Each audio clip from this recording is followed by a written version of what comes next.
Welcome to the Retirement Planning Show, your source for financial strategies to help you retire with confidence. Featuring Chip Coughlin of Retirement Income Analysts in Syracuse, New York. Chip is a registered representative, and securities are offered through LPL Financial, member of FINRA SIPC. Investment advice offered through Stratus Wealth Partners Ltd. Retirement Income Analysts and Stratus Wealth Partners are separate entities from LPL Financial. And now, here are your co-hosts, Matt Halloran and Chip Coughlin.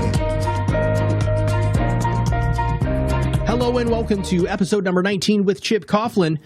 Today we're going to talk about 5 facts you didn't know about retirement. Now, there are some important retirement-related facts about Social Security, long-term care, retirement savings, home ownership, and taxes. Now, you've talked about all of these on separate podcasts. I'm really excited about how you're going to bring all of these retirement facts that most people don't know into this one podcast. So, Chip, thanks for being on the show. Great to be here, Matt. All right, let's dive in, brother. Let's go right away and just start uncovering what are these 5 facts that people just don't know about retirement. All right, so this is an article that I saw from Motley Fool, and they say if you want to have the best retirement possible, it's important to take steps to prepare for the things that could affect you the most. And we know that. Here's a close look at these 5. The first one is you'll probably need long-term care, and you'll have to pay for it. And long-term care is here. It's tough to get. They really scrutinize, but if it's available, you should have it. So according to the U.S. Department of Health and Human Services, 70% of people who live past the age of 65 will need long-term care. Even if you're married. If you're married, there's a 90% likelihood either you or your spouse will need long-term care.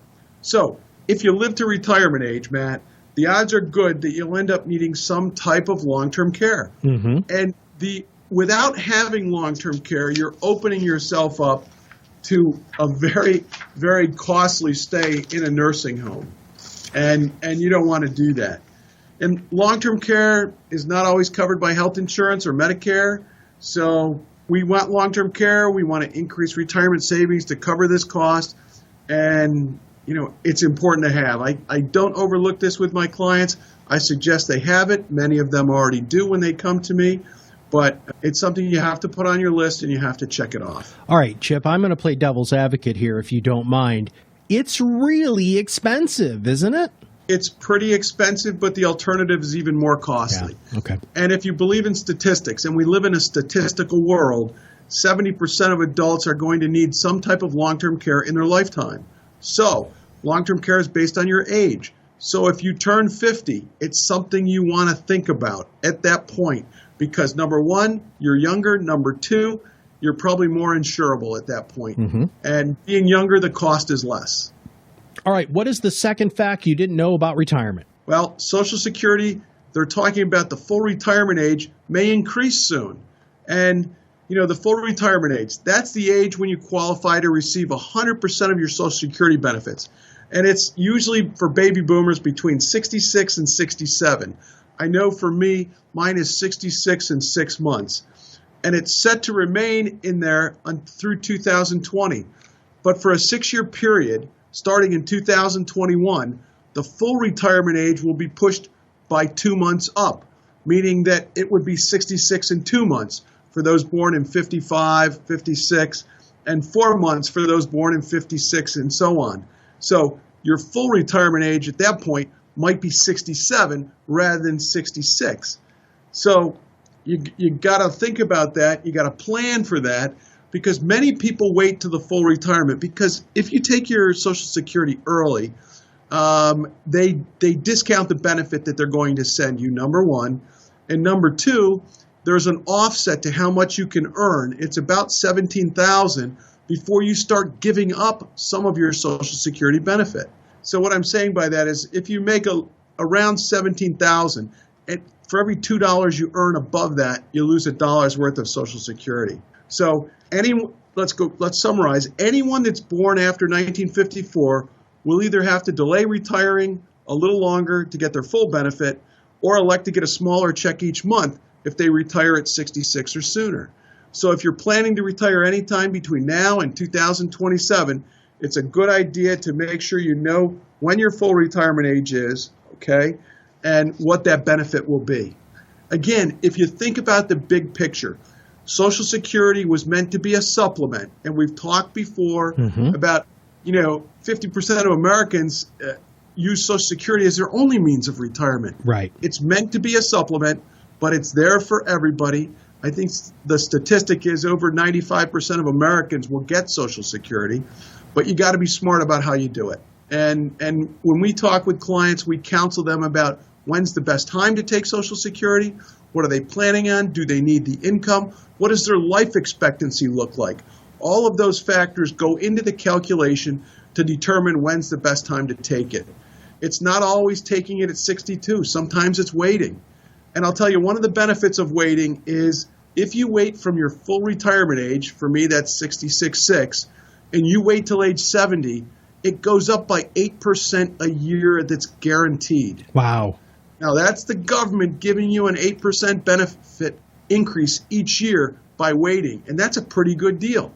So if you don't need it, if you're still working, you may consider delaying it to age 70, but no longer than age 70. And you just really teed us up into number 3. And you've talked about this before, and there's been some very startling statistics of how little people have saved for retirement. Yeah, and we've talked about this on an ongoing basis, but the average retirement savings will generate in America less than $500 per month. So you couple that with Social Security, where 50% of Americans, it's over 50%, it's almost 100% of their income, and their retirement savings is only $500 a month.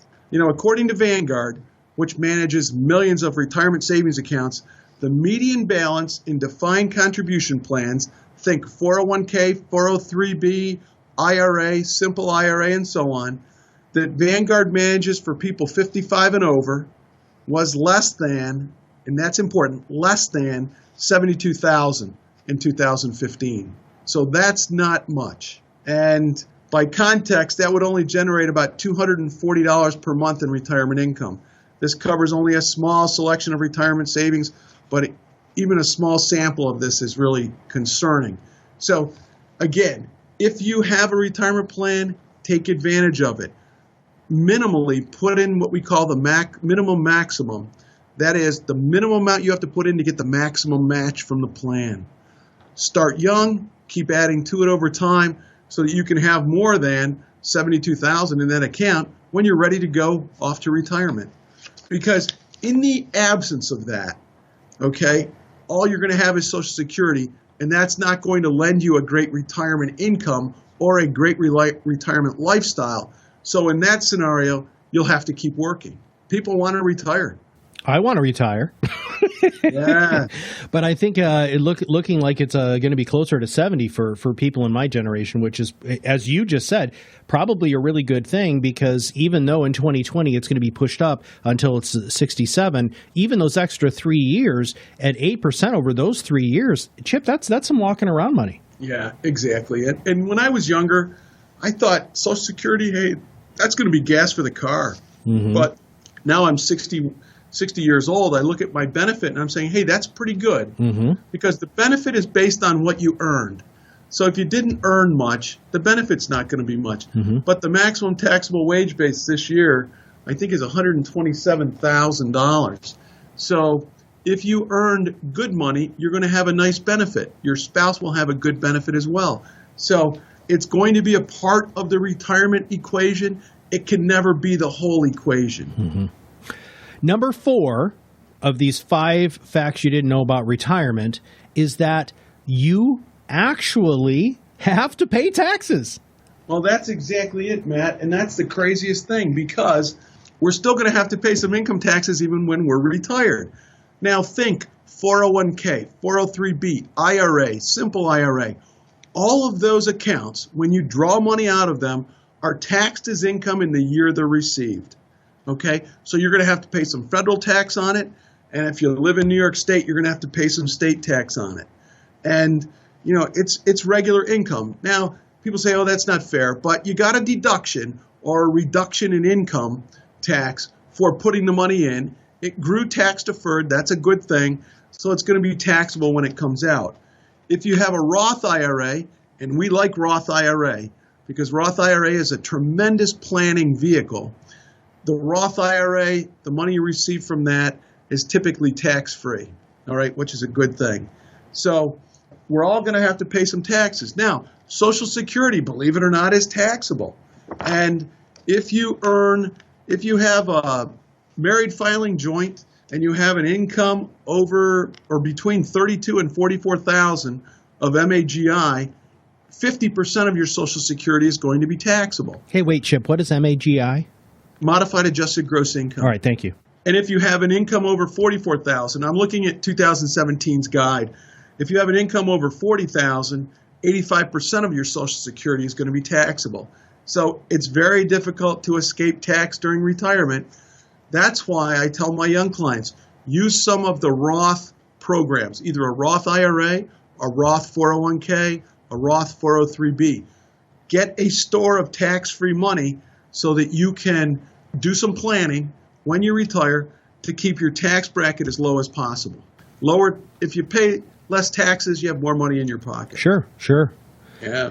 Now, I knew the first four, but the fifth one was very surprising to me. What is the fifth fact that you don't know about retirement?